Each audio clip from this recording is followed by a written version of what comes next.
everyone, I'm JD. Welcome back to my channel.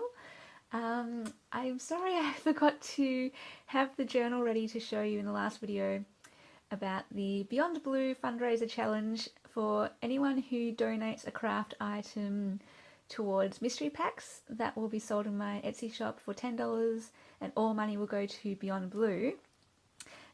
You all go into the running for this giveaway journal that I've made. So I will link that intro video below in case you missed all those details. But basically you just, if you want to donate any craft items, you just email me and I'll have my email below, and yeah, just email me for my address, and I'll also link below the fundraising or donation page on the Beyond Blue website. In case you can't give anything through the post, whether it's because you're overseas and it's too expensive, or I don't know, whatever reason it is. But yeah, just know that you don't need to send anything huge, even if it's just one button in a little envelope. It's all going to count and you'll all go into the running for this journal. So I will do a flip through of this journal. But first, before I do that, I thought I'd just share a bit about why I actually support Beyond Blue, with Willow Bound Journals giving 5% of all sales to Beyond Blue, because I didn't really go through that in the intro video. So, of course, some of you will know that a few years ago I struggled with depression and anxiety, and it was one of those things where before having that struggle I didn't understand it, and I was quite insensitive about this issue. So when I would hear of other people struggling with it, I was of the opinion of, oh, just get over it. Just change your thoughts, you know, just change how you feel. And I can imagine that I was quite rude about it. And if anyone came to me with a struggle or was struggling and didn't tell me, but they were struggling, my attitude could have just been so hurtful to those people. And so I apologize for that to anyone who may have felt hurt by something I said. And yeah, so now that I've actually been through it myself, I can definitely say or know that what my attitude and the words that I said that I thought was helpful was completely not helpful, and it was making it worse. And yeah, so the people who are struggling with depression and anxiety, basically they're just trying to stay afloat. They're doing every single thing they can to stay afloat. They're not being lazy. They're not being a victim here. Like, it's they're fighting this huge battle for even their life in some cases. And yeah, so, and then to shame them about it or to condemn them for it or whatever, that's just so really unhelpful. So and yeah, so basically also for the first year I struggled for 2 years quite intensely with depression and anxiety, and for the first year in 2015, that whole year it felt like I was just getting hit after hit after hit, and it was the most painful thing I've ever felt, and I just kept it quiet. And so what I would do is when people asked me how I was, you know, you do the whole smile and say, yeah, doing well, and never was honest about it, and was just too scared to tell people. And there would be moments where I'd be like, okay, I want to tell someone, and then as soon as they would ask how am I fell back onto my old habits and just went, yeah, fine. And it was like, even before it came out, it was just, the instinct was, it just came out, and then I'd be like, oh man, now I can't tell them the truth. So, or I'd walk out the house and naturally just put a smile on my face because that's what I'd done my whole life. And then I was like, well, then I can't tell people the truth because they're going to be like, what do you mean you are depressed? How can you be depressed? You've got a smile on your face and you're always cheery all the time. What do you mean? And then I thought be accused of being a drama queen as well, and that people wouldn't take me seriously, that they wouldn't believe me, that they thought I was lying about it just to get attention or something, I don't know. So anyway, all of this was happening for this whole year, and you know, I'd be the only time that I felt like I could truly be myself was when I was in my room by myself, because that's when I could actually let out my misery. You know, like, it sounds dramatic as well, but it was the only time that I felt like I could be true to myself, in that I could express my true feelings, which were just pain, just constant pain and sadness, of course, and just all of that. Anyway, then what happened was, I don't know who the first person I told was, but it was someone who I knew had gone through depression and anxiety. So I knew they were a safe person to talk to. And they had it worse than me. Things like other people I know throw up because the anxiety gets to them so much. And in public places, they would throw up. So, you know, I didn't have it to that extent. So I knew that these kind of people were safe to talk to because they'd gone through something so much worse. And I don't even know how it happened. I have to go through my journals and try to remember that journey. But the first time I told people, the response I got was just, you know, I've been there. I've also experienced that, and I feel for you. And yeah, they believed me, and they were just so caring, and they just listened, and they related to me, and they understood me. And ever since that moment of just telling people, it was a huge weight off my shoulders. And from then on, I was just like, I want to tell everyone now, because it felt so good. And it was like literally half of the depression lifted, because what I realized was keeping it all bottled up inside was adding to the depression. So as soon as I told someone, it was like, yeah, I didn't feel as much shame. And in fact, now I'm at the point where I just don't feel any shame about it. And because I've also learned through that journey that there's nothing to feel shame about anyway, because what shame does is tell you you're not worthy and you're not valuable or loved or whatever. And depression can definitely make you feel like you're less than other people. It can make you feel inferior and unworthy and got no value. And now I just know that is so not true. No matter how you feel or what you're going through, nothing changes your worth at all. So all this to say that why I support Beyond Blue is because they even though I didn't go directly through them or anything, and I haven't dealt with them, I hear a lot about Beyond Blue in the media, with celebrities. A lot of celebrities mention it, and just it's really well known, and the ads and everything, they're out there. They're a voice for mental health issues and awareness.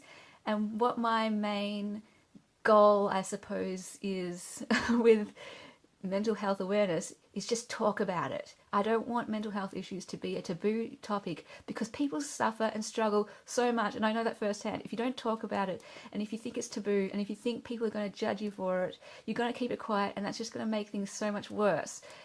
So my whole heart here is simply to create that awareness, to create that topic starter or conversation, get it going, so that it's not going to be this huge thing for people to be like, oh, I can't tell anyone. If everyone's talking about it already, and if everyone knows that so many people struggle with it already, it's going to be so much easier to just go, hey, you know, I struggle with depression and anxiety, and people can be like, oh, yeah, well, cool.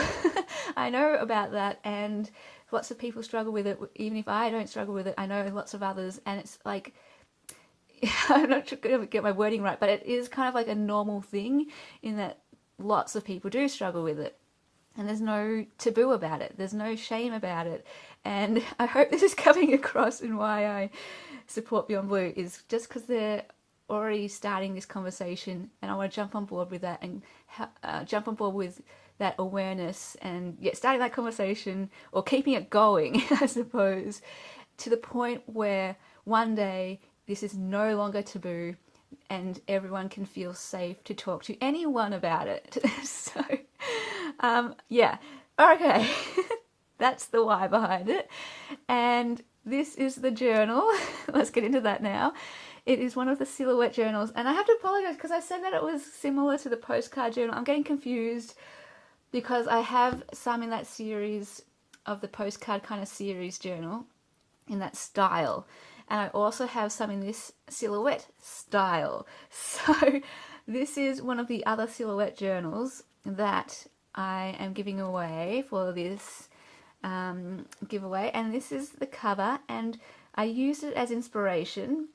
So these beautiful ladies, I especially love this picture, a bit of glamour and a bit of also just home lifestyle type thing. So what I've gone with the theme is a lady, and that kind of vintagey lady vibe of I'm not going to explain this very well again either, but of things to do with the traditional lady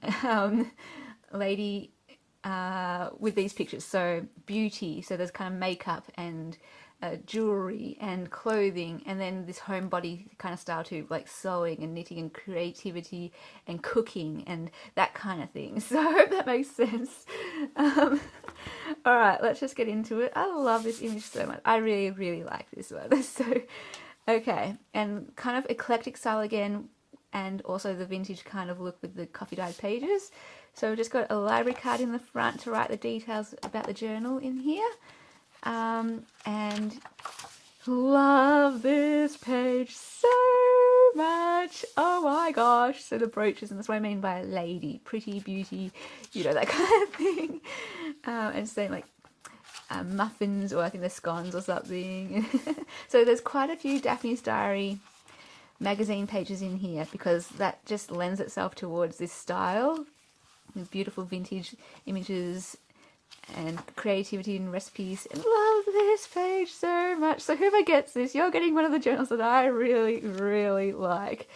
This came from a book, and I just love these brooches so much. One day I would love to get some of these brooches. Oh, so I think it is mainly just Daphne's Diary pages, and then interspersed with a few other different things that are relevant to this theme. But lots of coffee dyed pages, some music paper here, and a poem or quote on the back of that page. And these are quite thick pages actually. As I'm turning them, I'm like, wow, these are really thick. I must have used, I don't know, visual diary paper rather than copy paper. There's the other side, so pretty. So yeah, lots of writing space, and then your inspiration here. My goodness, these are so thick. I love it. You should be able to hopefully be able to write on the page and have it not bleed through in that case. So pretty. So pretty. I love it so much.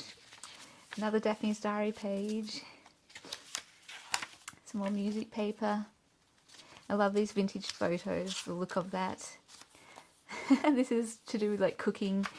Just this amazing artwork done with food. So creative.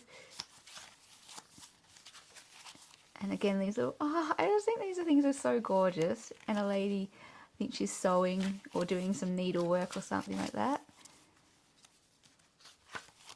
And then this page here, you can like draw on here, or you can write as well, or stick photos.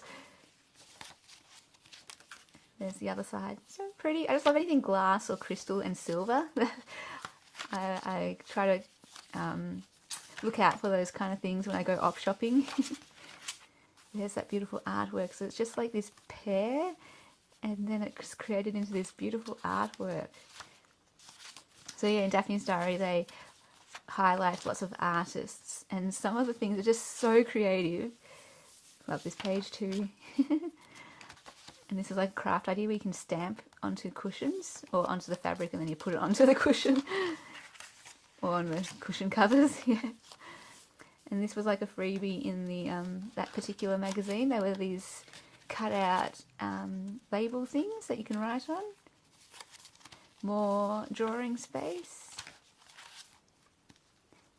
And then I love this image too. It's just this beautiful watch, and the blue, of course. And this beautiful image here of this lady. Isn't it gorgeous? Okay, so getting through it. Love it, love it, love it, love it. and love this paper too. That's from the same book that I pulled out those images from, of that watch and those little silver and crystal pieces. So yeah, I'm glad I got that book just from an op shop as well, which was actually from the Book of Delights. Some of you might know what I'm talking about there. And then at the back here, a pocket that you can put, you know, some bits and pieces of ephemera or letters or notes. And I love this washi tape or design tape from Tim Holtz. Oh, isn't that just pretty? I love looking at that one so much. Anyway, so that's the flip through. And so yeah, anyone who donates a craft item or either just directly through cash donation through directly to the page, you all go into the running for this. But of course, if you do it anonymously, I can't obviously enter you into the draw. But yeah, that will last for the month of August, accepting donations through until the 31st of August. And then like in September, obviously I will do the draw and announce the winner for this lady journal. That's what I'm just going to call it, lady silhouette journal or something like that. Awesome. So thank you so much guys for watching, and I'll link all that stuff below. And yeah, so there's quite a few videos that are coming up. I did this one now and I'm not sure if Bonnie's package is going to get here today. I've already got a package received from overseas, so I'm guessing, I don't know, unless they come at different times, not sure, but it's not looking good at the moment, so maybe it's going to come tomorrow, fingers crossed. But as soon as that comes, I will do the filming of the unboxing of that. Or for those who don't know, Bonnie sent me a package of items that she's donating towards the mystery packs, and also a way to show what kind of things you can donate. And what am I saying? So I will be back with some videos with, yeah, just a heads up of the giveaway winners, hopefully either today or tomorrow. And I'll also be doing, sharing more about my mental health journey and just some things that helped me. First of all, like what I went through, and then some things that really helped me, and I hope that may help some other people. And I'll also share some of my art journaling cards with the mental health theme, and that will show, yeah, the stories behind each card, and also track a bit of my journey and the things that have helped me in that. And I'm looking around for those cards because I put them down somewhere and now I can't find them, so let me just... Okay, here they are. Sorry about that. Here they are. So these ones are already in my shop, and I'll go through the stories behind each of those. And then I've put up another pack. It's only in draft form so far, but I will release that pack soon and then share the stories behind those ones too. So just try to give a heads up of everything that's coming up. It's going to be, yeah, a fun month. So with all the things planned. And yeah, so thank you so much for watching guys. I'll see you later. Bye.